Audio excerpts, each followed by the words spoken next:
Hey guys, welcome back to my YouTube channel. Once again my name is Adish Khankar. आप सभी लोगों का स्वागत है यहाँ पे continuation of determinants and matrices HSC class 11 lecture number 11। Lecture number 11 इसलिए बिकॉज चैप्टर थोड़ा बड़ा है, ऑब्वियसली बिकॉज इसमें दो चीजें इन्वॉल्व थे, डिटरमिनेंट्स भी एंड मैट्रिसेस भी। डिटरमिनेंट्स आप लोग को आगे जाकर काफी जगह पे यूज होने वाला है, हमने उसको ऑलरेडी कंप्लीट कर लिया है। अगर आप लोग को देखना है तो देख सकते हैं, उसका पूरा आप लोग को लिंक यहाँ पे डिस्क्रिप्शन में मिल जाएगा, डिस्क्रिप्शन बॉक्स में आप लोग जरूर देख लेना बच्चों, प्लेलिस्ट दे रहा हूं पूरा, आप लोग देख लेना।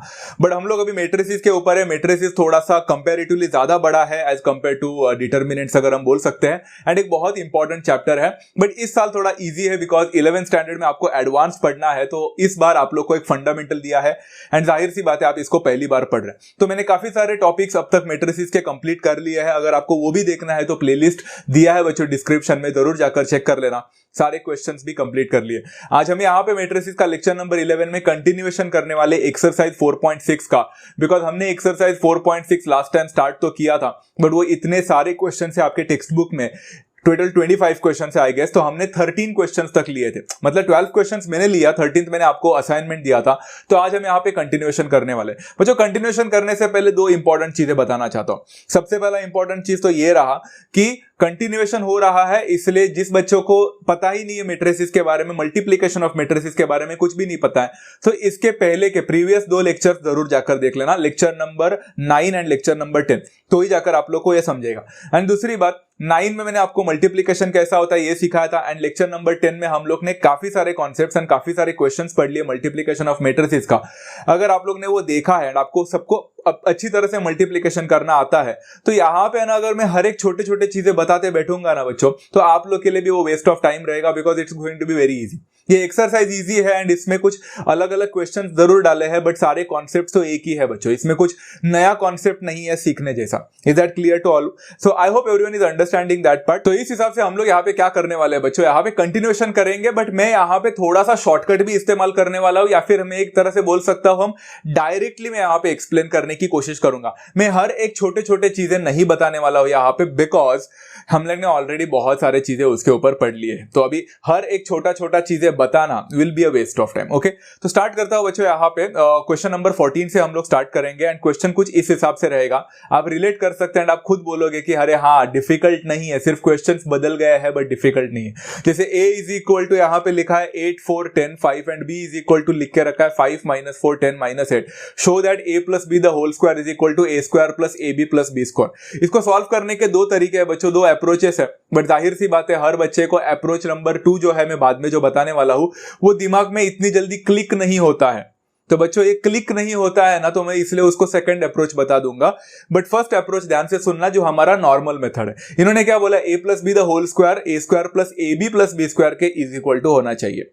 Okay, a square plus 2ab नहीं है, a square plus ab plus b square के इक्वल होना चाहिए।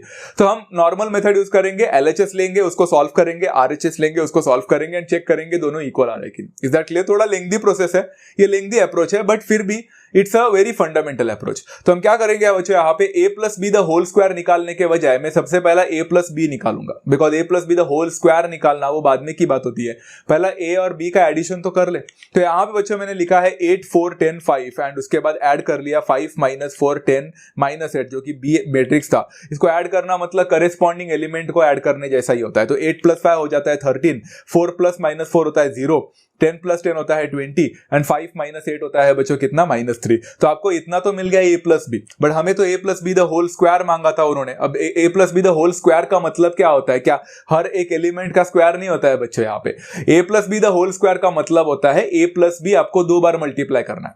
तो आपको a प्लस बी तो ऑलरेडी मिल चुका है, दैट इज 13 0 20 एंड -3, तो उसको 2 बार करना है। मतलब ऐसा देखो, this multiplied by this, it's like a plus B multiplied by a plus B.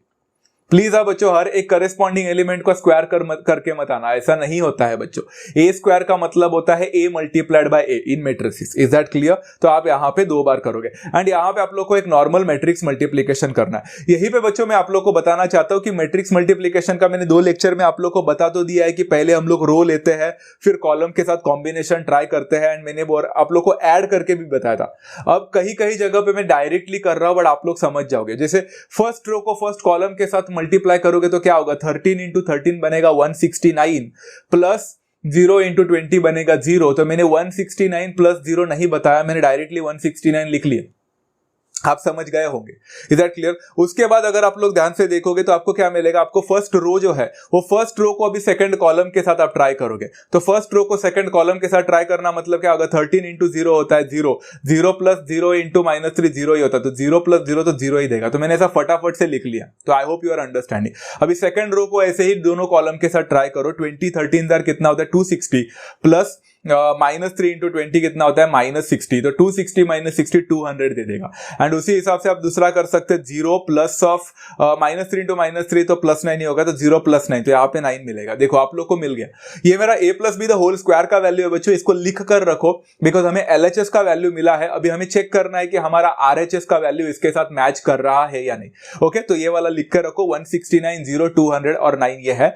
अभी जाते हैं बच्चों यहाँ पे a² + ab + b² वाला कॉन्सेप्ट में। अभी यहां पे बच्चों मैंने क्या किया है, मैंने ना a² आप चाहो तो अलग से निकाल सकते हैं, b² अलग से निकाल सकते हैं एंड ab अलग से निकाल सकते हैं, फिर सारे चीजों को ऐड करो, ये हो सकता है। या फिर आप, मैंने तो क्या कर लिया मालूम है, सिंपल है। मैंने देखो a² मतलब a दिख रहा है आप लोग को, तो a को मैंने 2 बार लिख लिया, उधर ही a² कर दिया।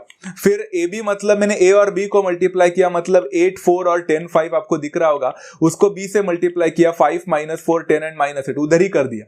एंड उसके बाद में प्लस b² मतलब 5 -4 10 -8 जो दिख रहा है उसको मैंने 2 बार लिखा, 5 -4 10 -8। फॉर दोज पीपल बच्चों जिनको ये नहीं जमता है, तो बहुत डिफिकल्ट लगता है, तो आप ये नहीं करो, आप अलग अलग से करो, कोई प्रॉब्लम नहीं होगा बच्चा। एग्जाम में अलग अलग से किया जाएगा तो भी फर्क नहीं पड़ता है।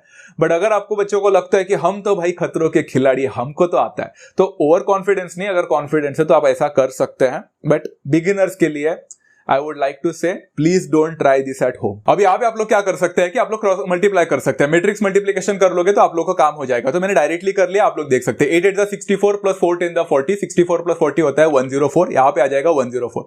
फिर आएगा 8 4 32 प्लस 4 5 20, 32 प्लस 20 होता है 52। फिर आप लोग 10 8 80 प्लस 5 10 50, 80 प्लस 50 130 मिलेगा। एंड 10 4 40 प्लस 5 5 25, 40 और 25 बनता है 65। काम खत्म, आपका सबसे पहला वाला मैट्रिक्स मल्टीप्लिकेशन हो गया।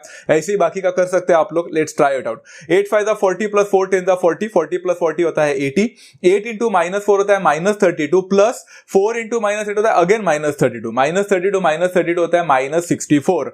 फिर आ जाएगा आप लोग का यहाँ पे 10 5 50 प्लस 5 10 50 मतलब 100 ही देगा। एंड यहाँ पे आप लोग देख सकते हैं 10 इंटू -4 -40 होता है, 5 इंटू -8 -40 ही होता है, -40 -40 -80 देगा। Last but not the least in दोनों को भी मल्टीप्लाई करने की कोशिश करते हैं यहाँ पे। 5 5 25 प्लस -4 इंटू 10 इज -40, 25 -40 होता है -15, तो यहाँ पे -15 मिलना चाहिए। फिर से 5 इंटू -4 होता है -20 एंड -4 -8 प्लस 32, -20 प्लस 32 मतलब +12 होना चाहिए। सिंपल है। सिमिलरली ये करके देखो बच्चों, 50 -80 होना चाहिए, दैट इज -30 एंड फिर this will become -40 plus 64, -40 plus 64 मतलब कितना हो जाएगा बच्चों, 64 -40 24 होना चाहिए। तो यही हमें 24 मिल गया। अब आप लोग को करेस्पॉन्डिंग एलिमेंट को सिर्फ ऐड और सब्ट्रैक्ट वही करना है, बस काम खत्म। 104 प्लस 80 -15 मैंने ट्राई करके देखा, इसको आंसर कितना मिलता है, तो हमें यहाँ पे 169 मिलता है। आप ट्राई कर सकते हैं। 52 -64 प्लस 12 ये 0 देगा, आप लोग को ट्राई करके देख सकते हैं।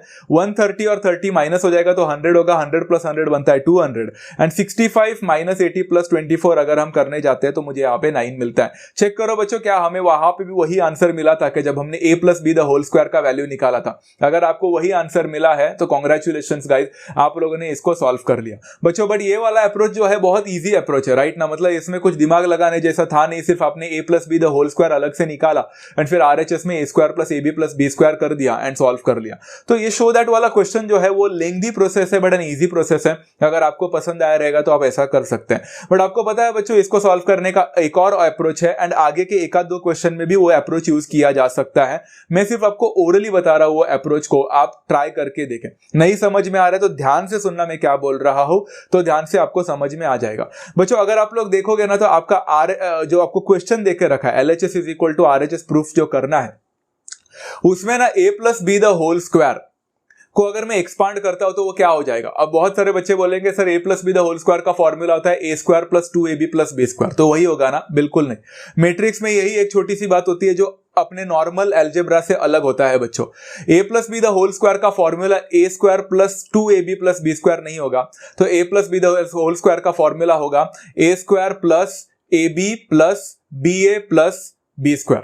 अब आप बोलोगे दोनों में फर्क क्या है सर, कुछ भी बोलते हो आप तो। A square plus 2ab plus B square and A square plus ab plus B A plus B square, ab and B A 2ab तो बना ना, क्या सर आप भी?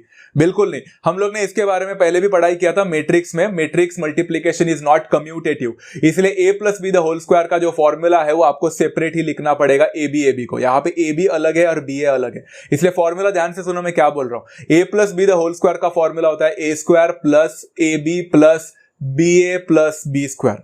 समझ में आ गया? अब आपको लेफ्ट हैंड साइड मिल गया एंड आपको राइट हैंड साइड भी दिख रहा है। आप देख सकते हैं बच्चों left hand side and right hand side equal है, हम लोग को प्रूफ तो करना है, हमें ये प्रूफ करना है। तो मैं लिखा कि okay so we need to proof that a square plus ab plus ba plus b square is to be equal to a square plus ab plus b square. सारी चीजें कैंसिल हो रही है, a स्क्वायर कैंसिल हो रहा है, ab cancel हो रहा है, b स्क्वायर कैंसिल हो रहा है। मतलब इन अदर वर्ड्स आपको प्रूफ करने को क्या बोला है? इन अदर वर्ड्स उन्होंने बोला है कि आपको ba is equal to 0 proof करना है। समझ में आया बच्चों मैं यहाँ पे क्या बोलना चाह रहा हूँ? ये मैंने ओरली बता दिया बट आई होप सभी लोगों ने ग्रास्प कर लिया है।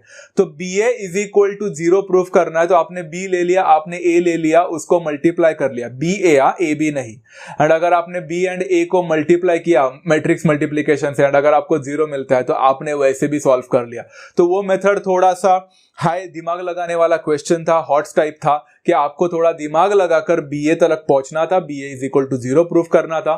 बट बहुत सिंपल मेथड है, उसमें सिर्फ b और a को मल्टीप्लाई करना था। ये मेथड इजी है बट लेंदी है, वो मेथड थोड़ा दिमाग लगाने वाला है बट उसका सॉल्विंग लेंदी वाला पार्ट बहुत कम है, लेंदी नहीं है। समझ में आ गया? उस हिसाब से आप लोग देख सकते हो क्वेश्चन नंबर 15 वाला जो क्वेश्चन है मैंने आप लोगों के ऊपर छोड़ दिया है, तो उसमें भी आप वो वाला अप्रोच भी यूज कर सकते हैं जो मैंने अभी सेकंड अप्रोच बताया, या फिर आप लोग फर्स्ट अप्रोच भी यूज कर सकते हैं, that's completely your choice. Question number 16 क्या है? If a is equal to 3 4 minus 4 3 है and b is equal to 2 1 minus 1 2 है, we need to show that a plus b a minus b is equal to a square minus b square. अब ये भी थोड़ा interesting question है बच्चों, यहाँ पे भी आप लोग सेकंड अप्रोच यूज कर सकते हैं, बट मैं सेकंड अप्रोच फिर से ये क्वेश्चन होने के बाद ही बताऊंगा, मतलब ये क्वेश्चन पहला अप्रोच बताने के बाद, नहीं तो आप कंफ्यूज हो जाओगे।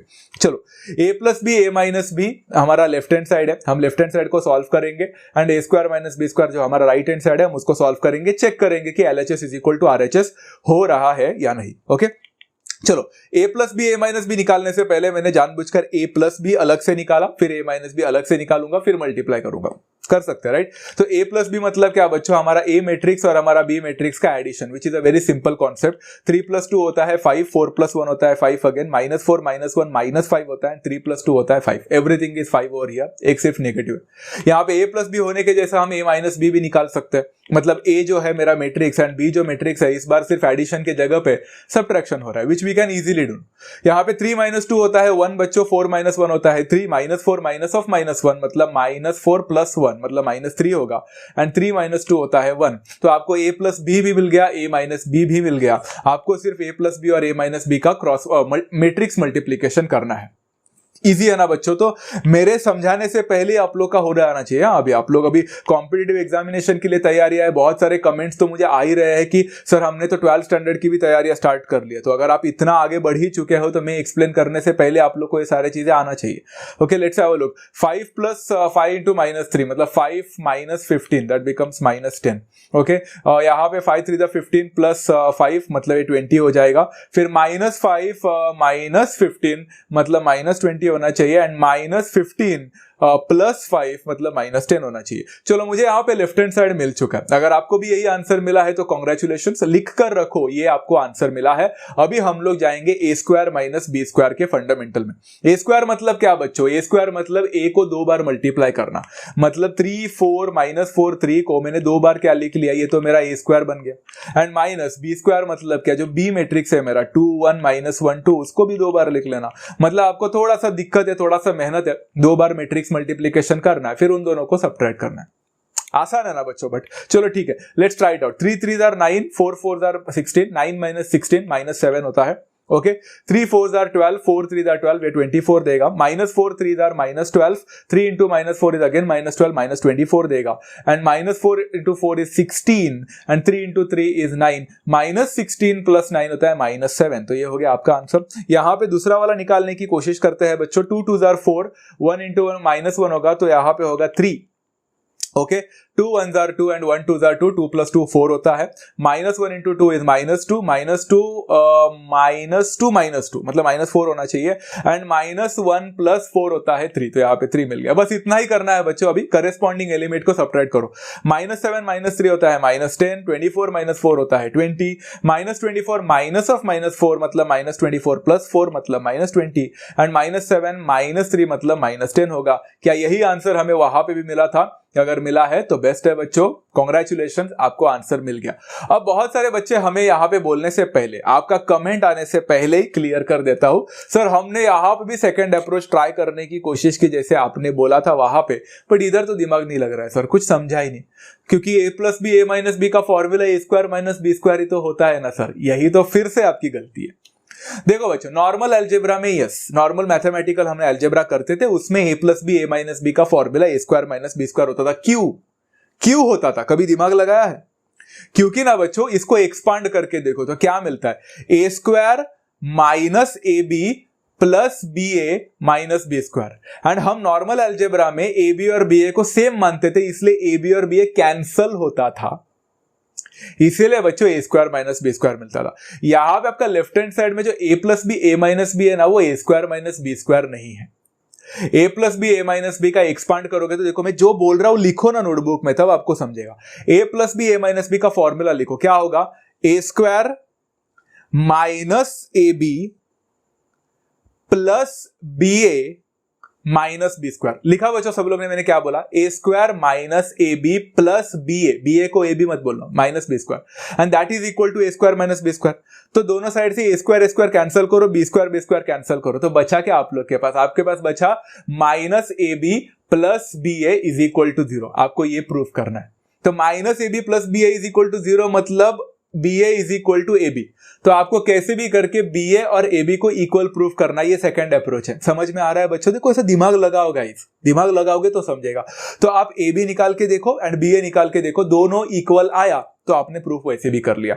Is that clear? This is something for someone जो आगे थोड़ा आगे का सोच रहा है, थोड़ा क्यूरियोसिटी उसमें जागी उठी है, तो उनके लिए। अगर जिसको नहीं है, उसको लग रहा है की नाही आम्हाला हाच मेथड आवडलाय बाबा, आम्ही याच्यापेक्षा पुढे जात नाही, तो तुम लोग यही मेथड यूज करो। ओके, मैं एक्स्ट्रा इन्फॉर्मेशन दे रहा हूं आप लोग को, एक्स्ट्रा इन्फॉर्मेशन लिया करो गाइस। सिर्फ ऐसा कमेंट में लिखकर या फिर ऐसा बोलकर कि सर हमें सीईटी का एग्जामिनेशन के लिए तैयारी करना है, जेई एग्जामिनेशन के लिए तैयारी करना है, हम कौन सा बुक्स यूज करें, उससे कुछ फायदा नहीं है। बुक्स इस्तेमाल करना is a good thing, but एक क्वेश्चन को ही कितने वेद से सॉल्व किया जा सकता है, क्यूरियोसिटी जितना जगेगा उतना बेस्ट है बच्चों। क्योंकि यहाँ पे 11th एंड 12th स्टैंडर्ड में मैथ्स आपको फोर्सफुली नहीं दिया है किसी ने, अनलाइक द 10th स्टैंडर्ड। यहाँ पे आपने खुद से चॉइस से लिया है पीसीएम को। तो अगर आपका चॉइस ही था मैथमेटिक्स लेना, तो जाहिर सी बात है अभी आप लोग को थोड़ा सा क्यूरियोसिटी को यहाँ पे जगाना पड़ेगा बच्चों, एंड थोड़ा सा आउट ऑफ द बॉक्स भी सोचना पड़ेगा। अगर आप सोच नहीं सकते तो it was a waste of time taking maths. Is that clear? So please try doing certain new things over here, ताकि आप लोग को कुछ नया सीखने को मिल सके एंड उससे आप लोग को थोड़ा ग्रोथ हो सके। फाइन, चलो क्वेश्चन नंबर 16 होने के बाद let's go for question number 17। If a is equal to 1 2 -1 and -2, b is equal to 2a -1 and b, and if a plus b the whole square is equal to a square plus b square, find the values of a and b। यहां पे बच्चों मैं आप लोग को recommend करूंगा the second approach. Okay, अभी तक तो आप लोग ने 2 क्वेश्चंस पढ़ लिया है, तो आपको अप्रोच तो समझ में आया ही होगा। मैंने यहाँ पे सॉल्व तो फर्स्ट अप्रोच से ही किया है, फर्स्ट मेथड से किया है, बट मैं आप से रिकमेंड करूंगा आप सेकंड मेथड से ट्राई करें। सेकंड मेथड मतलब कैसा, a plus B the whole square को एक्सपांड करो, a square plus A B plus B A plus B square, उसमें a square B square cancel करो, तो आपके पास बचेगा A B plus B A is equal to 0। A B plus B A is equal to 0, A B निकालो B A निकालो, plus है तो इज इक्वल टू 0 करो, दोनों को ऐड करो मल्टीप्लाई करने के बाद, एंड ए एंड बी का वैल्यू निकल जाएगा। ट्राई करके देखना बच्चों, समझ में आता है तो बेस्ट है, नहीं समझ में आ रहा है तो मैं आप लोग को फर्स्ट अप्रोच ही बताने वाला हूं। मेरा जो फर्स्ट अप्रोच है ना, थोड़ा सा लेंथी है, थोड़ा कंफ्यूजिंग भी है, आप लोगों को समझेगा तो बेस्ट है, बट आप सेकंड अप्रोच से ट्राई कर सकते हैं। इन्होंने बोला a plus B the whole square is equal to a square plus B square, तो मैंने पहला a प्लस बी निकाला। अभी a प्लस बी तो सबको पता है बच्चों क्या होता है, यहाँ पे मैं a और b का एडिशन कर रहा हूं। तो 1 प्लस 2 होता है 3, 2 प्लस a होता है 2 plus a itself, -1 plus of -1 मतलब -2 बनेगा, एंड -2 प्लस b मतलब -2 प्लस b ही रहेगा। ये a प्लस b का वैल्यू है, तो जाहिर सी बात है a plus B the whole square का वैल्यू कितना रहेगा, तो इट विल बी, ये जो मैंने लिखा है यहाँ पे 3 2 प्लस ए माइनस टू प्लस बी, उसको मुझे 2 बार मल्टीप्लाई करना पड़ेगा, तो जाहिर सी बात है मुझे A plus B the whole square का वैल्यू मिलेगा। अब मैंने यहाँ पे क्या किया है मालूम है, A plus B the whole square का वैल्यू मैंने लिखा तो है, बट मैंने इसको फर्दर सॉल्व नहीं किया। आप बोलोगे क्यों नहीं किया, बताता हूं बच्चों, करूंगा, करने ही वाला हूं, वो तो करना ही पड़ेगा। इधर नहीं किया है, अभी फिलहाल ऐसे ही रखा है। एंड मैंने बोला कि गिवन दैट, हमें क्या यहाँ देखे रखा है, गिवन है a plus B the whole square is equal to A square plus B square. अभी अभी मुझे बच्चों फ्रेशली वहां पे a plus B the whole square का वैल्यू मिला था, बराबर ना। क्या मिला था, मैंने वहां पे लिखा था 3 2 प्लस ए माइनस टू प्लस बी, उसको 2 बार मल्टीप्लाई किया था, याद है बच्चों। उधर मैंने सॉल्व नहीं किया था, तो यहां पे मैं सॉल्व करने वाला हूं। तो is equal to A square मतलब 1 2 -1 -2 को 2 बार मल्टीप्लाई करो, 1 2 -1 -2, एंड प्लस बी स्क्वायर मतलब 2a -1 b को 2 बार मल्टीप्लाई करो। देख सकते हो बच्चों पहला अप्रोच कितना डिफिकल्ट है, मैं आप लोग के लिए करके तो दे रहा हूं, बट सेकंड अप्रोच मैंने आप लोग को फिर से बोला आप सेकंड अप्रोच से ट्राई करोगे, बिकॉज उसमें आपको सिर्फ प्रूफ भी नहीं करना है, आपको गिवन है A B plus B A is equal to 0। A and B को मल्टीप्लाई करना आता है, बी और ए को मल्टीप्लाई करना आता है, दोनों का एडिशन करना इज इक्वल टू 0। चुटकी भर में वैल्यू मिल जाएगा ए एंड बी का। एंड मैं चाहता हूं कि मैं जानबूझकर मैं आप लोगों को फर्स्ट अप्रोच बता रहा हूं, आप सेकंड से ट्राई करके मैच करके देखना है आपको ए एंड बी का वैल्यू सेम मिला है कि नहीं, मुझे कमेंट्स में बताना है। सो फार सो गुड। ओके, ये देखो ना कितना डेंजरस है, अभी आपको ये दोनों चीजों को मल्टीप्लाई करना है, ये तो खतरनाक है। बस बोलता हूं मैं आपको, तुम्हारा सांगतोच आता कसा खतरनाक है। फर्स्ट रो फर्स्ट कॉलम, तो 3 × 3 9 होता है बच्चों, and 2 plus A multiplied by -2। So open करो बच्चों, तो कितना हो जाएगा -4 -2a। अरे बाप रे, तो ऐसा कुछ हो रहा है। और उसके बाद में वही फर्स्ट रो को मैं सेकंड कॉलम के साथ मल्टीप्लाई करता हूं, तो 3 मल्टीप्लाइड बाय 2 प्लस a मतलब कितना हो जाएगा, दैट विल बिकम 6 + 3a हो जाएगा। एंड फॉर प्लस वो 2 plus A multiplied by -2 plus B मैंने किया ही नहीं, मैंने लिख लिया plus 2 plus A multiplied by -2 plus B, मला सॉल्वच करायचं नव्हतं। ओके, मैं इसके पीछे बताता हूं उसका रीजन क्या है। आगे जाकर क्या करेंगे बच्चों, अभी हम लोग सेकंड रो को फर्स्ट कॉलम के साथ मल्टीप्लाई करेंगे। -2 × 3 होता है -6, एंड देन प्लस -2 × -2 होता है +4, तो यहाँ पे +4 होगा, एंड -2 × b होता है -2b। Very lengthy process. And फिर वही सेकंड रो को मैंने सेकंड कॉलम के साथ किया, तो -2 × 2 + a होता है -4 -2a, एंड -2 + b × -2 + b मैंने लिखा plus of -2 + b × -2 + b, and मैंने यहाँ पे ब्रैकेट को बंद कर दिया। चीजें यहाँ पे और भी चीजें करना है, बट हम करेंगे आगे, बट इन दोनों को पहला मल्टीप्लाई करते हैं। इधर 1 1 1 2 × -1, तो यहाँ पे -1 देगा। फिर मैंने सारे मल्टीप्लाई कर दिया वैसे, 1 2 2 एंड 2 -4 -2 देगा। फिर ये -1 + 2 होगा तो मतलब 1 होगा, एंड ये -2 + 4 मतलब 2 होगा। इस हिसाब से मैंने किया। यहां भी हम लोग कर सकते हैं 2 2 4 × a × -1, तो 4 - a बन जाएगा बच्चों ये। उसके बाद में 2 × a + a × b मतलब 2a + ab। उसके बाद में -1 × 2 -2 - b हो जाएगा, एंड देन सेकंड रो को सेकंड कॉलम के साथ मल्टीप्लाई करोगे तो -1 × a -a and minus plus हो जाएगा, सॉरी -a + b स्क्वायर। यहाँ पे मिल गया बच्चों, ये इतना तो मिला है। अभी आप लोग करोगे क्या बच्चों, जो सॉल्व किया जा सकता है वो सॉल्व करेंगे। जैसे 9 - 4 होता है बच्चों कितना 5, तो ये 5 - 2a लिखा मैंने यहाँ पे, एंड इधर मैंने कुछ भी नहीं किया, 6 + 3a वैसे ही रखा, मैंने ब्रैकेट को ओपन ही नहीं किया। आप सोच में पड़ रहे होंगे कि मैंने ऐसा क्यों नहीं किया, आगे जाकर समझेगा। -6 + 4 होता है -2 -2 भी हो जाएगा, एंड ये भी चीजों को मैंने वैसे के वैसे ही रखा। I didn't change a single thing at all. And यहाँ बच्चों मैंने इन चीजों को ऐड किया, जाहिर सी बात है, तो एडिशन ऑफ मैट्रिसेस है, तो -1 + 4 - a मतलब कितना देगा बच्चों, 4 - 1 3, तो ये 3 - a होना चाहिए। फिर -2 + 2a + ab, तो वैसे ही रहेगा। फिर 1 प्लस ऑफ -2 मतलब -1, तो -1 - b हो जाएगा, एंड फिर 1 - a + b square, sorry 1 - a + b square है वहां पे, सॉरी 2 है ना वहां पे, आई एम सॉरी, तो 2 - a + b स्क्वायर है, तो मैंने 2 लिख लिया। So everything was set. तो आगे जाकर मैंने सॉल्व क्यों नहीं किया मालूम है, बिकॉज उन्होंने खुद बोला है कि these two matrices are equal. तो मैट्रिक्स इक्वल है ना बच्चों, तो कोई भी एलिमेंट को कोई भी करेस्पॉन्डिंग एलिमेंट के साथ मैं इक्वल बता सकता हूं, क्योंकि वही तो इक्वालिटी ऑफ मैट्रिसेस बोलता है। तो मैंने क्या किया, मैंने सोचा कि वो जो सबसे पहला एलिमेंट दिख रहा है आप लोग को पहले मैट्रिक्स का 5 - 2 है, उसको वो 3 - a के साथ जोड़ देते हैं, मतलब 5 - 2a is equal to 3 - a हो जाएगा। एंड वो जो नीचे जो b वाला दिख रहा है -2 - 2b जो दिख रहा है आप लोग को, उसको मैं पहले वाले इसके साथ, मतलब वो जो राइट हैंड साइड का जो नीचे है -1 - b उसके साथ जोड़ देता हूं। एंड बाकी का गया तेल लेने। हमें क्या करने का है कि नहीं, समझ में आ रहा है, क्योंकि मुझे उससे वैल्यू मिल रहा है। अब चेक करो ना, देखो -2 है उधर गया तो +2 है, 2a - a होगा, 3 इधर आएगा तो 5 - 3 मतलब 2, मतलब a का वैल्यू 2 मिलना चाहिए। देखो a का वैल्यू 2 मिलने से मतलब है, तो मैं बाकी का क्यों कचरा सॉल्व करूं। एंड इसी हिसाब से आप इधर भी देख सकते हैं कि -2 भी उधर गया तो 2b हो जाएगा, 2b - b b होता है, -1 इधर आएगा तो +1 हो जाएगा, तो -2 + 1 होता है -1, मतलब b का वैल्यू -1 मिलना चाहिए। चेक करते हैं बच्चों b का वैल्यू -1 मिल रहा है कि नहीं, डेफिनेटली मिला। तो मेरा तो काम हो गया ना बच्चों, a एंड b का वैल्यू निकालने बोला था, तो बाकी का कचरे को मैंने सॉल्व ही नहीं किया।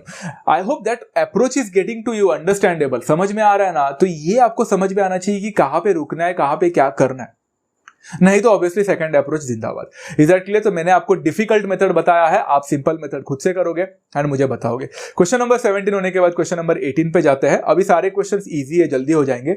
Find matrix H X such that AX is equal to B, जहां पे A का वैल्यू देके रखा है 1 - 2 - 2 1 एंड B का वैल्यू देके रखा है -3 - 1। अब यहां पे थोड़ा एक इंटरेस्टिंग बात है, इसलिए मैं थोड़ा स्लो जाना चाहता हूं, ताकि मैं नहीं चाहता कि आप सभी लोग यहां पे गलती करें।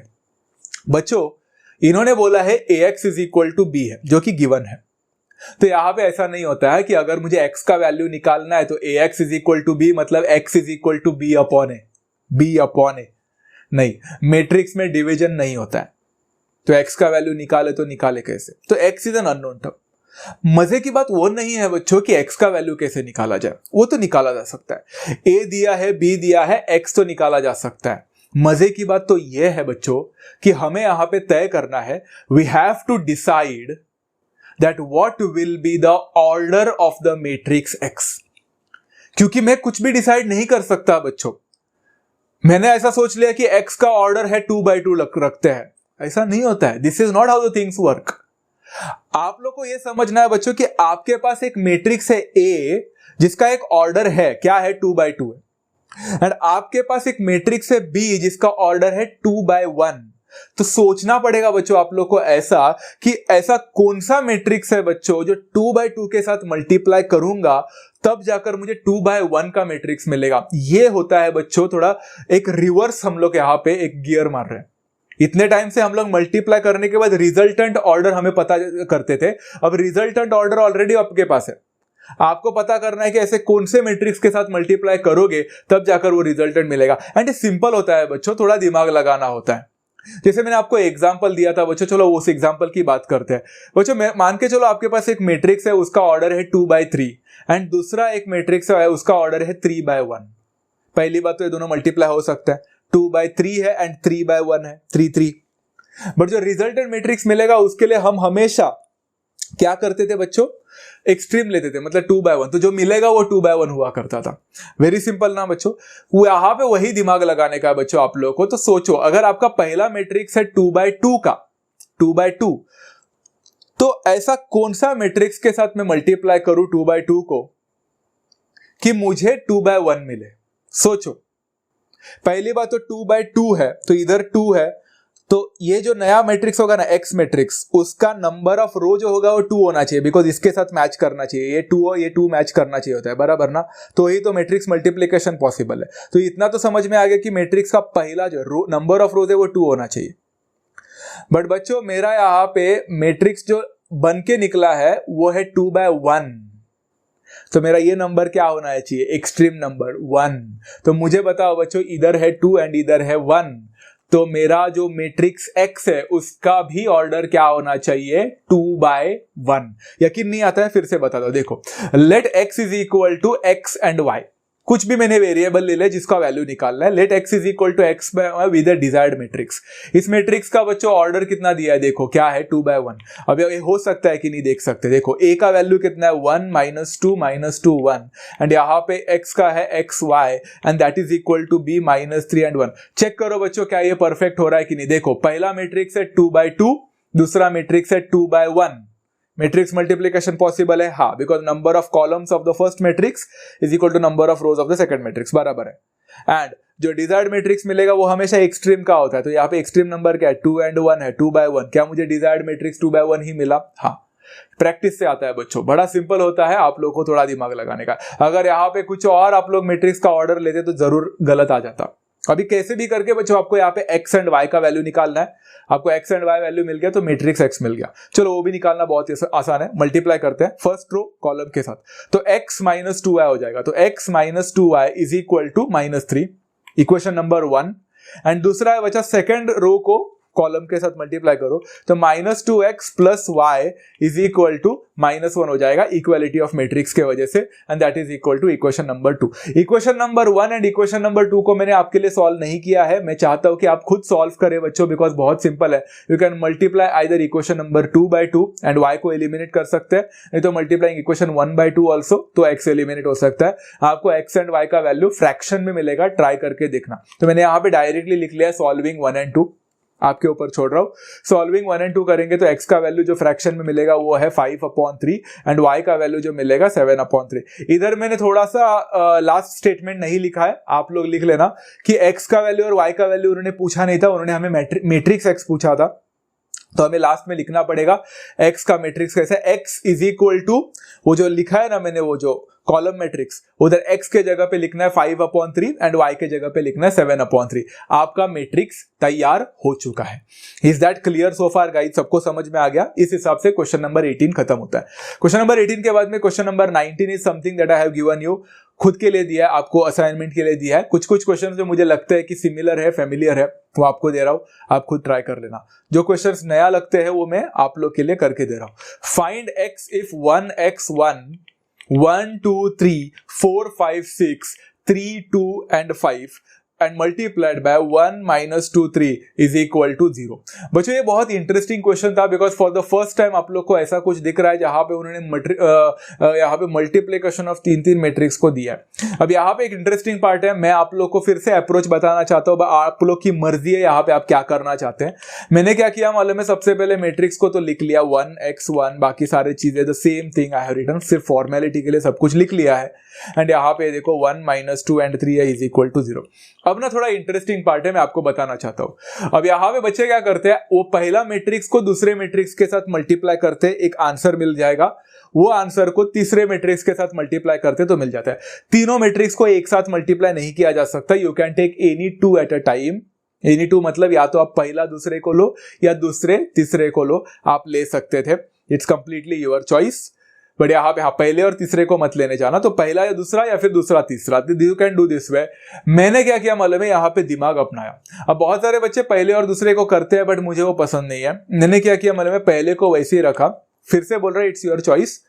बट क्या होता है मालूम है, जब मेरा दिमाग लगाया यहाँ पे कि मेरा सेकंड मैट्रिक्स और थर्ड मैट्रिक्स को मल्टीप्लाई करेंगे, तो सेकंड मैट्रिक्स का ऑर्डर है 3/3 एंड थर्ड मैट्रिक्स का ऑर्डर है 3/1। 3/3 को 3/1 से मल्टीप्लाई करो तो आपका जो डिजायर्ड रिजल्ट मिलेगा मैट्रिक्स वो 3/1 का होगा। अरे छोटू सा मिलने वाला है, देखना है 3/1 का कैसे मिलेगा। देखो 1 1s are 1, 2 into 2 -4, 1 - 4 -3 and 3 3s are 9, -3 + 9 6 होगा। यहाँ पे 6 मिल गया फर्स्ट रो को कॉलम के साथ, फिर सेकंड रो को कॉलम के साथ करो। 4 1s are 4, 5 into 2 -10 मतलब 4 - 10 -6, 6 3s are 18, -6 + 18 12 मिल गया, काम खत्म। एंड फिर थर्ड रो को करो ऐसे ही, 3 1s are 3, 2 into 2 -4, 3 - 4 -1 होता है एंड 5 3s are 15 एंड यहाँ पे 15 - 1 14 मिल गया, काम खत्म, इज इक्वल टू 0। आपको नहीं लगता बच्चों आप लोग के पास एक रो मैट्रिक्स है, कॉलम मैट्रिक्स है, इन दोनों को मल्टीप्लाई करना तो चाइल्ड्स प्ले है, क्योंकि इसके पास एक रो है, इसके पास एक कॉलम है। ये क्या है बच्चों, ये है 1/3 एंड ये है 3/1। जो रिजल्ट मिलेगा वो तो 1/1 का रहेगा, मतलब एक ही एलिमेंट होने वाला है उसके पास, काम खत्म। तो एक ही एलिमेंट है बच्चों, तो मैंने लिखा क्या, कैसे लिख सकते हैं, 6 1s are 6, तो 6 + 12x + 14 इज इक्वल टू 0।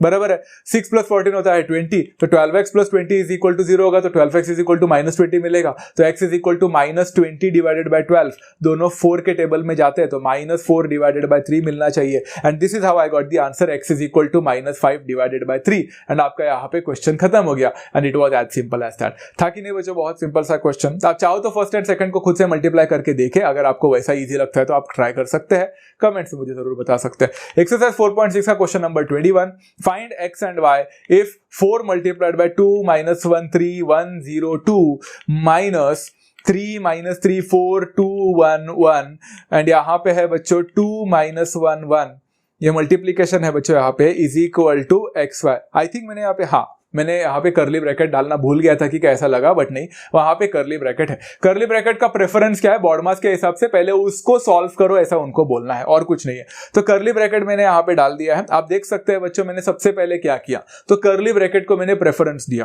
तो सबसे पहले आप देख सकते हैं स्केलर मल्टीपल है वहां पे 4, वो 4 को मल्टीप्लाई करो पहले मैट्रिक्स के साथ, तो 4 2 8 बनेगा, फिर -4 बनेगा, फिर 12 बनेगा, फिर 4 है, फिर 0 है, एंड फिर 8 है। ये काम खत्म हो गया। अभी भी बला टली नहीं है, वो ब्रैकेट अभी भी बाकी है, तो उन दोनों को सॉल्व करना बाकी है। मैंने करली ब्रैकेट अभी भी उसको डाला है, एंड फिर 2 - 1 एंड 1 होगा, is equal to x and y will still remain the same. Matrix addition, यहां पे मैट्रिक्स मल्टीप्लीकेशन है, कर लेते हैं। 8 - 3 5, -4 माइनस ऑफ -3 -1 देगा, 12 - 4 होता है बच्चों 8, 4 - 2 2 होता है, 0 - 1 होता है, एंड 8 - 1 7 होता है, एंड आपको सिर्फ अभी इसको मल्टीप्लाई करना है। अभी करली ब्रैकेट की कोई जरूरत नहीं है, there is no requirement of the brace brackets. यहाँ पे x एंड y है।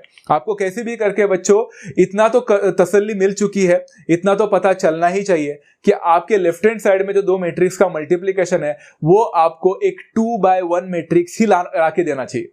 क्यों 2/1? क्योंकि राइट हैंड साइड में 2/1 है। समझ में आ रहा है? तो ही तो इक्वालिटी माना जाएगा ना बच्चा, तो इधर 2/1 मिलना ही चाहिए। लेट्स सी 2/1 मिलता है कि नहीं, लेट्स ट्राई। चलो पहला रो कॉलम के साथ, तो 5 2 10, -1 -1 +1 एंड 8 1 8, तो 10 + 1 + 8।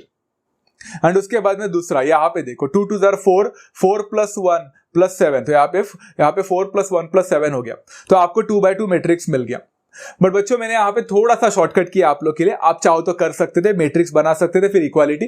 तो मैंने सोचा कि ये दो बनने ही वाला है, यहाँ पे भी 2 है, तो इक्वल कर दिया, तो ये जो मिला आपको वो x का वैल्यू देगा, है ना, पहले रो के साथ, पहले वाले एलिमेंट के साथ। एंड उसी के साथ जो दूसरा है 2 × 2 4, 4 + 1 एंड +7 यहाँ पे जो देगा that will be equal to y का वैल्यू देगा ना बच्चों, वो तो सेकंड रो में, तो वो करेस्पॉन्ड करेगा y के साथ, इक्वालिटी ऑफ मैट्रिसेस के वजह से। इतना तो आता है आप लोग को, राइट? अभी करेंगे बच्चों तो कितना होगा, ये होगा 18 + 1 19, तो x का वैल्यू 19 होगा, एंड 7 + 4 + 1 होता है कितना, 7 + 5 दैट इज 12, तो y का वैल्यू यहाँ पे आपको 12 दे देगा। एंड इतना सा सिंपल सा क्वेश्चन था बच्चों ये, it was as simple as that, right? Question number 22 में जाते हैं, नहीं सॉरी क्वेश्चन नंबर 23 में जाते हैं, because 22 again a question that you could easily solve, आराम से कर सकते हैं, कर लेना। a is equal to cos alpha sin alpha minus sin alpha cos alpha, अरे रे रे रे रे, फिर से आगे, show that a² is equal to cos 2 alpha sin 2 alpha minus sin 2 alpha cos 2 alpha. फिर से बोलता हूं बच्चों, फॉर दोज पीपल जिन्होंने ट्रिगोनोमेट्री पढ़ाई नहीं किया है, खासकर ट्रिगोनोमेट्री 2, उनके लिए बहुत भारी पड़ने वाला है बच्चों ये सारे चीजें। इतना याद रखो कि ट्रिगोनोमेट्री 2 के हर जगह पे एप्लीकेशन तो है ही, उसी के साथ साथ CET एंड JEE में भी वो ट्रिगोनोमेट्री 2 हर बार आने वाला है, फॉर्मूला के साथ आने वाला है, बार बार आने वाला है, तो उसको अच्छी तरह से पढ़ना आप लोगों को। आप बोलोगे इसमें कहाँ जरूरत है, दिखा तो देखो बच्चों, देखो a is equal to cos alpha sin alpha minus sin alpha and cos alpha है। उन्होंने हमें कुछ प्रूफ करने बोला है कि a² का वैल्यू ये होना चाहिए, तो a² निकालते हैं ना बच्चों, ये a का वैल्यू से a² निकालते हैं। a² मतलब क्या होगा, cos alpha sin alpha minus sin alpha, cos alpha को 2 बार मल्टीप्लाई करना है, मतलब cos alpha sin alpha minus sin alpha and cos alpha. अब यहाँ पे हम लोग कर रहे हैं मैट्रिक्स मल्टीप्लीकेशन। तो देखो बच्चों, मैं यहाँ पे थोड़ा सा शॉर्टकट कर रहा हूं, आप दिमाग लगाना। पहला रो पहले कॉलम के साथ, cos alpha into cos alpha cos² alpha plus sin alpha into minus sin alpha minus sin² alpha. तो ये cos² alpha plus sin² alpha नहीं दे रहा है, अगर वो देता तो इसका आंसर 1 मिलता ट्रिगोनोमेट्रिक आइडेंटिटी के वजह से, बट नहीं, ये cos² alpha minus sin² alpha दे रहा है। तो क्या हमें इसके बारे में कुछ पता है क्या? पता होना चाहिए, लेट्स सी। दूसरा, फर्स्ट रो को आप सेकंड कॉलम के साथ मल्टीप्लाई करोगे तो कॉस अल्फा साइन अल्फा है ना, मैंने कॉस अल्फा साइन अल्फा, फिर क्या है cos alpha sine alpha plus sine alpha cos alpha, अरे cos alpha sine alpha plus sine alpha cos alpha दोनों सेम ही तो टर्म है, तो cos alpha sine alpha plus cos alpha sine alpha कितना हो गया 2 कॉस अल्फा साइन अल्फा, मतलब मैं लिख सकता 2 साइन अल्फा कॉस अल्फा, बताता हूं क्यों। उसके बाद दूसरा वाला देखो क्या लिखा है, सेकंड रो को फर्स्ट कॉलम के साथ minus sine alpha cos alpha minus cos alpha sine alpha, फिर से दो सेम टर्म बट कैंसिल नहीं हो रहे, minus sine alpha cos alpha minus sine alpha cos alpha minus 2 sine alpha cos alpha हो जाएगा, very simple. And then last but not the least second row को second column के साथ, तो minus sine alpha मतलब minus sine square alpha plus cos alpha cos alpha मतलब plus cos square alpha, तो minus sine square alpha plus cos square alpha को मैं लिख सकता हूं cos square alpha minus sine square alpha. दिमाग लगाओ, क्यों बताता हूं। ये हो गया बच्चों इतना। अब देखो जरा दिमाग लगाना, डोंट यू रियली थिंक हम लोग ने मल्टीपल एंगल्स में डबल एंगल ट्रिपल एंगल सीखते वक्त अच्छी तरह से डबल एंगल का फॉर्मूला सीखा था। कितने लोगों को याद है बच्चों, डबल एंगल में cos 2 थीटा का एंड sin 2 थीटा के फॉर्मूले सीखे थे हम लोग ने। उसमें cos 2 थीटा के 4 फॉर्मूले थे, उसमें से एक फॉर्मूला याद है बच्चों, आप लोग को रेफर करो। cos 2 थीटा का फॉर्मूला था cos square theta minus sine square theta. कुछ याद आ रहा है? याद आ रहा है ना बच्चों? एब्सोल्युटली। तो यहाँ पे भी cos square alpha minus sine square alpha है, मतलब ये cos 2 अल्फा का फॉर्मूला नहीं रहेगा क्या? डेफिनेटली। तो ये cos 2 अल्फा का फॉर्मूला था। फिर दूसरा देखो 2 साइन अल्फा cos अल्फा, ये किसका फॉर्मूला था? साइन 2 थीटा का फॉर्मूला याद है बच्चों आप लोग को? Sine 2 theta was 2 sine theta cos theta, दिख रहा है सेम। तो 2 साइन अल्फा cos अल्फा होगा साइन 2 अल्फा, काम खत्म। सिमिलरली नीचे अगर आप लोग देखोगे तो माइनस को थोड़ी देर के लिए भूल जाओ, इग्नोर करो, तो 2 साइन अल्फा cos अल्फा उधर भी दिख रहा है, तो ये साइन 2 अल्फा का फॉर्मूला है एंड माइनस डाल दो तो माइनस साइन 2 अल्फा हो जाएगा। एंड फिर से अगर आप देखोगे cos square alpha minus sine square alpha तो ऊपर मिला ही है, वही cos 2 अल्फा है। चेक करो बच्चों क्या हमें a स्क्वायर का वैल्यू जो लेफ्ट हैंड साइड था वो राइट हैंड साइड के साथ मैच कर लिया पूरी तरह से, एंड वो because of thanks to the trigonometry 2 के फॉर्मूले हम ये सब कर पाए। तो कितना लिंक्ड है देखो, सारी चीजें इंटरलिंक्ड है, आपको पता होना चाहिए। Question number 24 I am living it upon you guys, it's again a very simple question. कुछ क्वेश्चन मैंने आपके ऊपर छोड़े हैं, कर लेना। क्वेश्चन नंबर 25 भी बहुत सिंपल सा क्वेश्चन था, चिंदी क्वेश्चन था, सिर्फ एक वर्ड प्रॉब्लम था, इसलिए सोचा कि पढ़ा लूं। एंड आपको ये भी बता दूं कि कैसे मैट्रिक्स मल्टीप्लिकेशन का एप्लीकेशन हो सकता है, आप लोगों को सॉल्व करने के लिए मदद हो सकता है गाइस, लाइक वर्ड प्रॉब्लम्स जैसे। Jay and Ram are 2 friends in a class. Jay wanted to buy 4 pens and 8 notebooks. Ram wanted to buy 5 pens and 12 notebooks. Both of them went to a shop. The price of a pen and a notebook which they have selected was ₹6 and ₹10. Using matrix multiplication, find the amount required from each of them. हम normally इसको linear equation in 2 variable वगैरह से करते हैं। यहाँ पे सारे information देखे रखे हैं बच्चों, चिंदी सा क्वेश्चन है। मैं आपको बता देता हूँ क्या। जय एंड राम करके 2 फ्रेंड्स हैं, उन्होंने पेन और नोटबुक लेने का सोचा। जय ने 4 पेन लिए और 8 नोटबुक लिया, एंड राम ने 5 पेन लिए और 12 नोटबुक लिए। एंड हर एक यहाँ पे जो नोटबुक और पेन जो था, पेन और नोटबुक, उसके प्राइसेस भी देखे रखे हैं, वो भी निकालना नहीं है। उन्होंने बोला है 6 रुपए है पेन का, एक पेन का कॉस्ट, एंड एक नोटबुक का कॉस्ट है 10 रुपए, है कि नहीं। तो इसमें यूजिंग मैट्रिक्स मल्टीप्लिकेशन हमें ये करना है, देखना है कि जय के टोटल अमाउंट कितने यूज हो गए।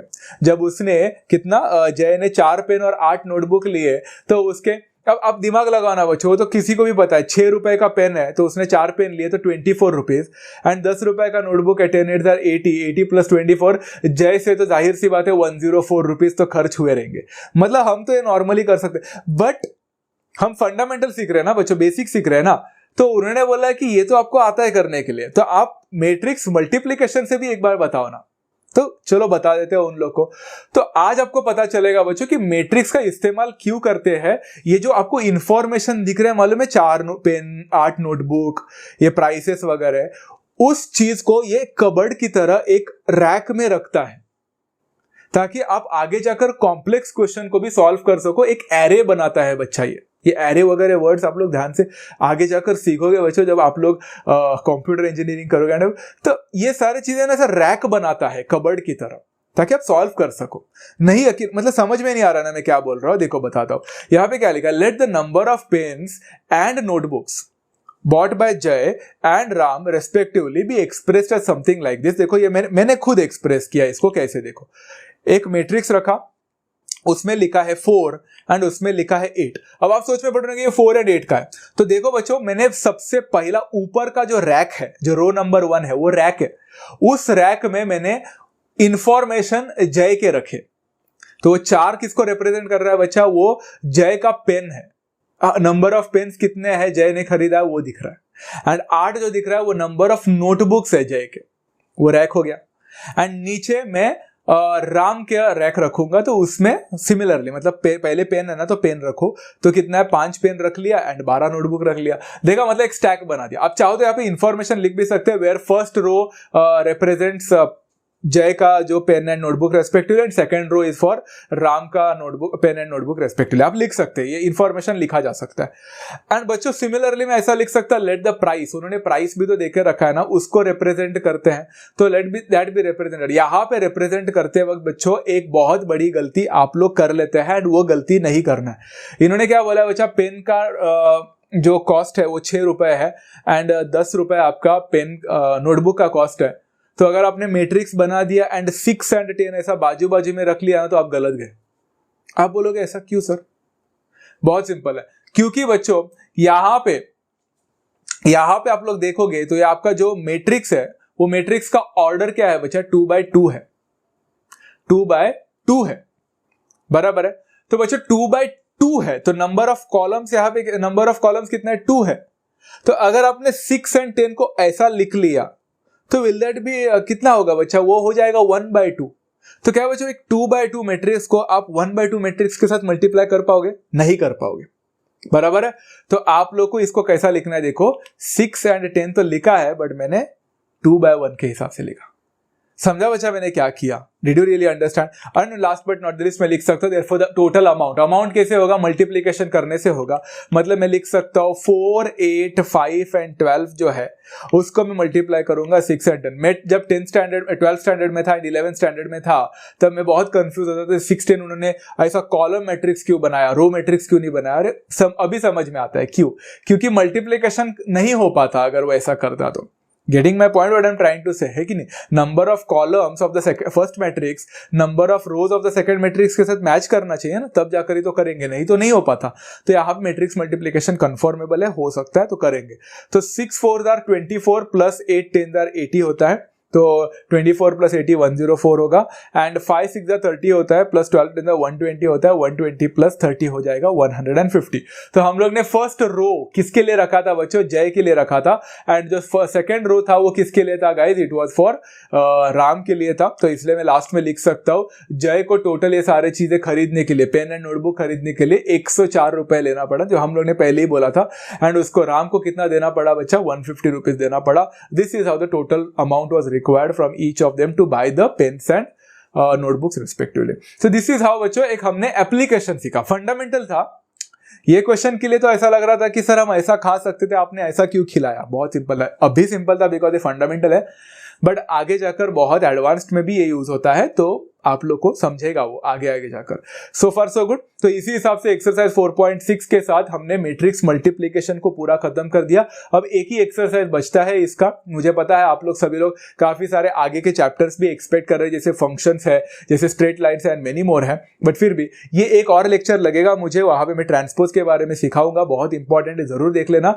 वो होने के बाद I am going to start with straight lines. Is that clear? तो आशा करता हूं आप लोग को आज का लेक्चर समझा होगा, वीडियो पसंद आया होगा। बच्चों जाने से पहले एक छोटी सी बात है, इसको स्किप मत करना। I just want you to tell you, convey a certain thing for all of you guys, because it's very important from my side and आपके फायदे के लिए भी मैं बोल रहा हूं। It takes a very very very lot of बच्चों मेहनत लगता है ये सब वीडियोस लाने के लिए। I don't want to go with the procedures and बहुत डेप्थ में नहीं जाना चाहता बच्चों, but when I tried to start with the YouTube channel, में चाहो तो एक बोर्ड में भी पढ़ा सकता था, मैं इसको कहीं पे ऐसा एक छोटा सा बोर्ड लाकर पढ़ा भी सकता था एंड मेनी मोर, बट मैंने ऐसा नहीं किया because I didn't want to waste much of the time by teaching you ऐसा बोर्ड में पढ़ाकर। तो मैंने पीपीटी से पढ़ाने का सोचा ताकि आप लोगों को कुछ एक अच्छा खासा एक अट्रैक्टिव चीजें दिखे एंड आप लोगों को पढ़ने में भी मजा आए। So this is something an initiative was taken from my side, but it takes a lot of toll बच्चों, बहुत मेहनत लगता है ये सारी चीज़ें करने में। मेहनत का अगर मैं प्रोसीजर बताने जाऊंगा तो फर्स्ट ऑफ ऑल मुझे क्वेश्चंस को चुनना पड़ता है, उसको पहले नोटबुक में सॉल्व करना पड़ता है, वो सॉल्व करने के बाद 2-4 अलग अलग मेथड से मैं सॉल्व करता हूँ, फिर उसमें आपको कौन सा मेथड ज़्यादा ईजी हो सकता है उसको चुनना पड़ता है। देन उसके पीपीटीज बनाने पड़ते हैं बच्चों, वो पीपीटीज बनाना इतना आसान नहीं होता। एंड वो पीपीटीज बनाने के बाद it takes around 2 days for me continuously एक स्क्रीन पे देखकर पूरा पीपीटी बनाना पड़ता है। आंखें में दर्द होती है बच्चों, but still I do it. And then whatever the things are made उसको एनिमेट करना पड़ता है। Animation is again a very difficult task. And then animation करने के बाद उसका रिकॉर्डिंग होता है खड़ा होकर 1 घंटे 1.5 घंटे। I just stand and deliver the lectures and then उसको एडिटिंग करके उसको एक्सपोर्ट करके I just put a video. तो आपको जो दिखता है आधा घंटा या फिर 1 घंटे का वीडियो, उसके पीछे 2-3 दिन का कंटिन्यूस मेहनत होता है, तब जाकर आप लोग को एक लेक्चर मिल जाता है मेरे साइड से। तो I am not expecting much from all of you, but is one thing for sure that I am giving my entire day for all this things. तो if I want to provide you with all the resources that I can, ये आगे और मुझे आपके लिए लेना है, तो I just want to make sure कि ये ज़्यादा से ज़्यादा बच्चों के पास पहुँचे। सब्सक्राइब सब लोग करें, आप लोग ज़्यादा से ज़्यादा शेयर करने की कोशिश करें, बस एक बार शेयर करके छोड़ना मत। Just try sharing it with as much people as possible, even though they will not subscribe, it's okay, but you try to friends के साथ बात करते रहो and share with all friends as possible. If I see a significant change in the number of views, if I see a significant change in the subscribers, at least I will be able to provide you with something, bachcho, because right now it's very much difficult for me to continue with this thing without having any kind of resources. तो आप लोगों से सिर्फ ज़्यादा कुछ नहीं, share और subscribe, that's the only thing I'm expecting, because I think I'm doing justice by explaining a lot of things to you. So आप इतना तो कर ही सकते हैं, क्योंकि अगर नहीं कर पाए तो शायद मुझे ये थोड़ा कंटिन्यू करना मुश्किल हो सकता है. So make sure guys you just share with all your friends, subscribe करना. एंड अगर वीडियो पसंद आता है तो प्लीज़ वहाँ पे एक लाइक बटन है, आपका कुछ भी बिगड़ेगा नहीं, आप लाइक ज़रूर करें. तो उसको लाइक करोगे तो उससे भी थोड़ा मोटिवेशन मिलता है. Thank you so much guys, we will meet in the next lecture. तब तक take care of your self. Love you all. Thank you so much and happy learning.